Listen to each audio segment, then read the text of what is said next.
teammate slash coach. I was somewhere right in the middle there, where I was very invested, probably too invested, verbally and emotionally than a coach should be. Mm-hmm, sure. Because these were my girls. This is my team, and So I spent that first year kind of trying to make that transition into something that could keep me close to the game without giving it up completely. And I was offered at the end of that season, I was offered a job as the volunteer assistant at Texas A&M, where I played. And they were like, yeah, we think I was always more of a mental player than I'd say. I mean, I'm not small, so I won't say I'm not physical, but I played the game mentally more than I did physically. So it was kind of a natural transition for me. And I loved coaching. I ended up coaching, at A&M for another year and a half, and then I moved to Pepperdine. Mm-hmm. And then, as you might know, after kind of reading my bio, I started tinkering around with some jewelry that I can tell the story about a little bit later, and decided to say yes to my next adventure, which was Mariamor. Yeah, let's talk about that, because I love the transitions and how you filled your soul with something else. It's interesting how we have our hopes and dreams set on one thing, and then you get a major twist. Oftentimes when it comes to athletes, it's an injury.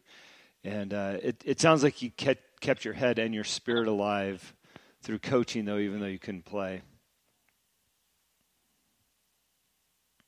Absolutely. I think finding things that you love is important, and I think doing things in your life that work around the things that you love, whether it's, again, family, whether it's a sport, whether it's a job, whether it's a hobby. But I think filling your life with the things you love is really important. So I've definitely lived my life with that motto at the core. So putting the things that I love most at the center of who I am, and then following that. And again, I don't go 50% in anything that I do. So wherever we go, we're gonna go hard, and I feel like if you're gonna work really hard for something, you're gonna have to love it. Yeah. Hey, just curious, understanding from what you said about your dad, and he's a yes person, and go. What were some of his words of advice while you were going through your injury and kind of transitioning out of actually being able to play soccer and into coaching? What were some of the things he said, if you remember? It was actually, it's actually kind of funny. That was an interesting, 10 months of my life. So my dad's very, he's a big believer in goals and goal setting. So, writing down your goals and where you want to be in 6 months, 9 months, a year, 5 years, 10 years. What do you want, and what do you want your life to look like? What are your dreams?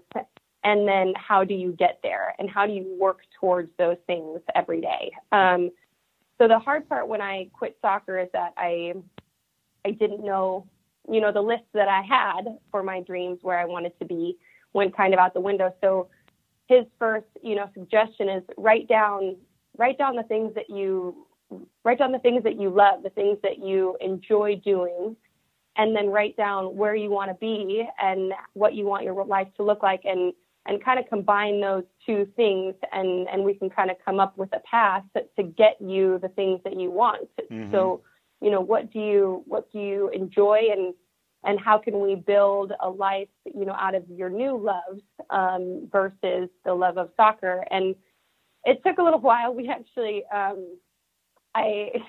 he had a friend who was a life coach. Actually, he has someone, that he knew that a lot of his friends had actually worked with.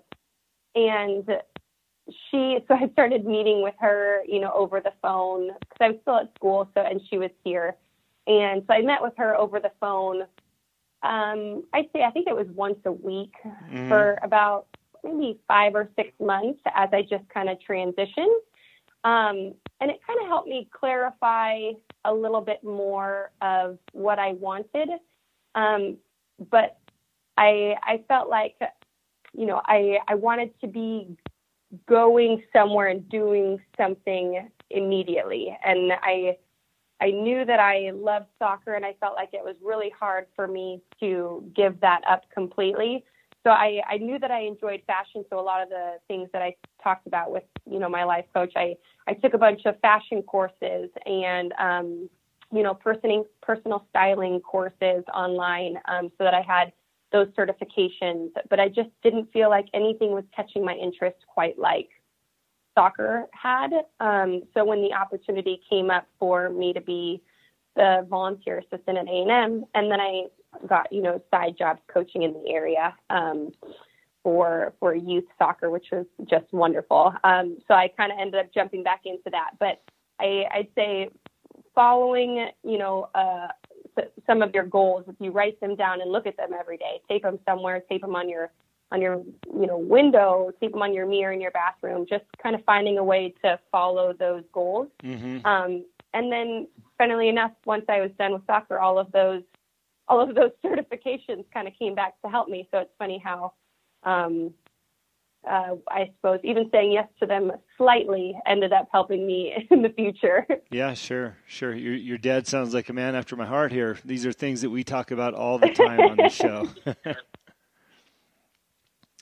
Yes, he's a wonderful, wonderful man, and I'm very grateful to have him.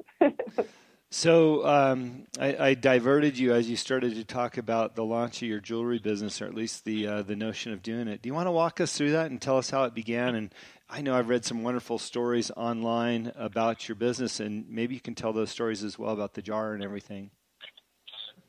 Yeah. So right now, as I mentioned, after working at Pepperdine, I started Mariamor. So Mariamor. It started with an illness in my family. One of my uncles, a wonderful, wonderful man.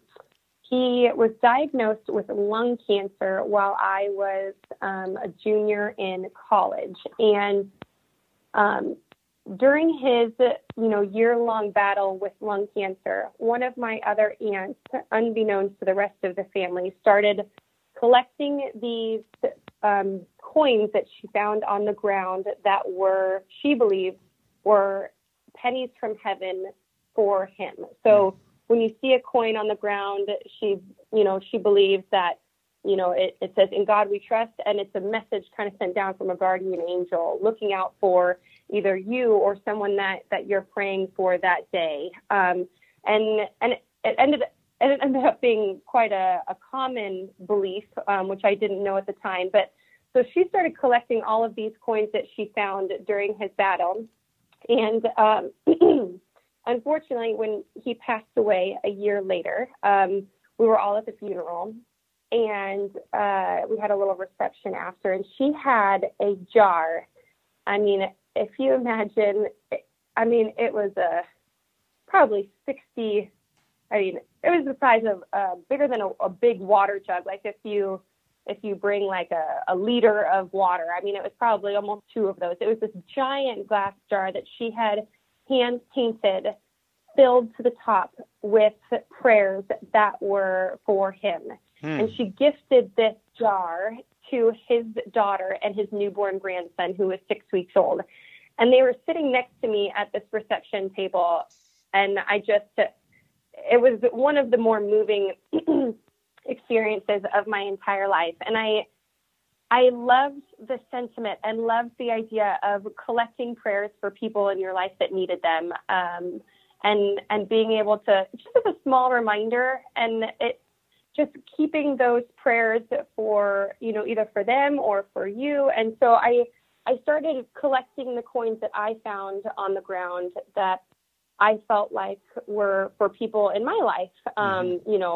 There were girls on the Texas A&M team while I was, coaching that had injuries. So I'd collect coins for them. And, there were people at home that were obviously still going through a lot. So I'd I'd collect coins for them. And I started to collect these jars full of, they're just dirty old coins. But they meant a lot to me, and they held kind of a special place in my heart. And so I started to just have jars of old coins all over the house, and I didn't want to spend them because they were little prayers. And so I thought I can start gifting these to people that I collected them for, kind of like my aunt did for my uncle's daughter and grandson. And so I was actually building a closet at the time in College Station in my apartment, and I had a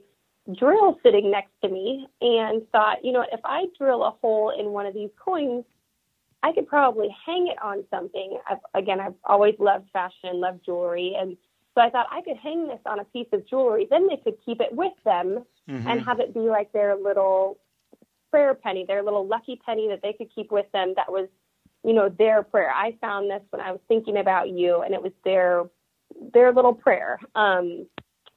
And so I started doing that. And then while I was building this closet, I was at Hobby Lobby, and I saw these little, little letter stamps. So you stamp, they have little blank, metal sheets that you can stamp messages into in the little jewelry section at the Hobby Lobby and Michael's and things like that. So I thought, what if I buy these? I wonder if I could stamp into the coins the prayers that I want those people to have. So, thinking about you, I love you, feel better soon, stay positive, walk in faith, whatever it was. If I could write that onto one of these coins and then gift it to them, it might be even more meaningful, because then they have the prayer that I said for them on the prayer that I gave to them. So I loved the idea of that.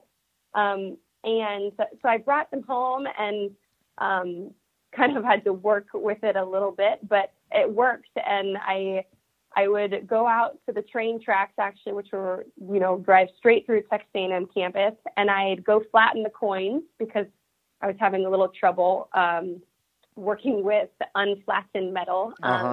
And I knew that you could go to train tracks. I had gone with my dad and brother when we were younger to flatten, money on train tracks. I think it's really cool when you're little. So I knew that you could do it. So I figured I'd make my own blank, and I'd come up with, this penny and flatten it on the train tracks, bring them home, and then I would write my prayers into them. So I started doing that, and they may not have been crisp and clean at the beginning.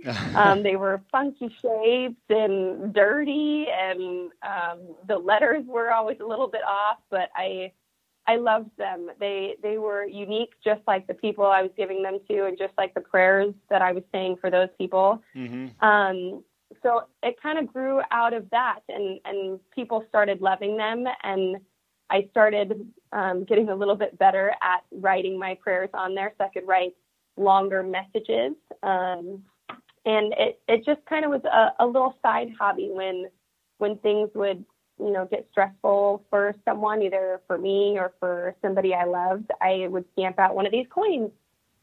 And then when I actually moved out to Pepperdine as an assistant soccer coach here, I started doing it a little bit more. It was kind of a little release. And when you are a female soccer coach for college girls, I feel like you jump into their lives a little bit. You get what it's like to be in college, to be incredibly committed to, your sport, but you're also trying to maintain your grades. You're trying to have a social life. You're trying to stay in touch with family and friends that you've, left behind and you don't get to see very often. And there's just, there's a lot going on, and you're physically exhausted. So kind of,